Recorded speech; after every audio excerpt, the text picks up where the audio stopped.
L'Iliade et l'Odyssée d'Homère. L'Iliade.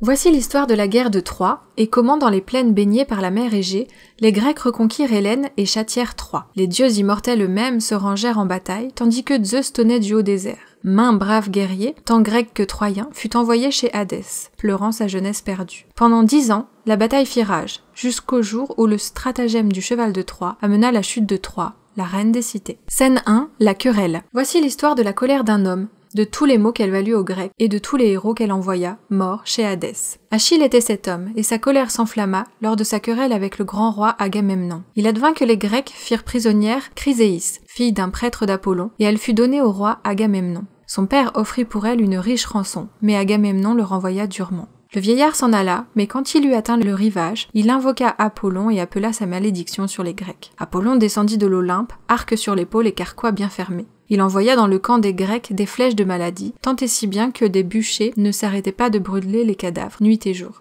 Apollon est irrité, dit le devin des Grecs, parce que la fille de son prêtre n'est pas retournée dans son pays, et il ne cessera pas d'envoyer ses flèches funestes avant qu'elle ne soit de retour et que n'aient été faites les offrandes convenables. Alors Agamemnon se leva plein de rage. Que la jeune fille soit donc rendue pour le salut de l'armée, dit-il.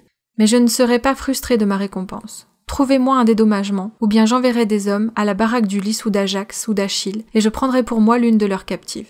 Cupide d'Agamemnon, répliqua Achille, je prendrai mes vaisseaux et rentrerai chez moi, plutôt que de rester ici pour être insulté et entasser pour toi des richesses. Rentre chez toi avec tes vaisseaux et tes hommes, lui répondit Agamemnon. Je ne te supplierai pas de rester. Mais maintenant, pour te montrer qui est le plus fort, j'enverrai prendre dans ta baraque la jeune Briséis, qui est ta récompense. Ainsi les autres sauront qu'il ne faut pas m'irriter de la sorte. Ces mots frappèrent au cœur de l'orgueilleux Achille. Il interpella Agamemnon en paroles brutales. Sac à vin, œil de chien et cœur de cerf, écoute à présent ce serment solennel. Aussi sûrement que ce sceptre que je tiens ne repoussera jamais plus, ne produira plus ni feuilles ni rameaux, tout aussi sûrement le jour viendra où tous les Grecs regretteront Achille. Et quand tes hommes tomberont par centaines sous les coups d'Hector le Troyen, tu te frapperas la poitrine, dans ton dépit de ne pas avoir honoré le plus vaillant des Grecs. À ces mots, Achille jeta par terre son sceptre au clou d'or, puis s'assit, tandis qu'Agamemnon lui jetait des regards furieux. Après quoi l'assemblée fut congédiée, et Achille, suivi de ses hommes, regagna sa baraque et ses vaisseaux.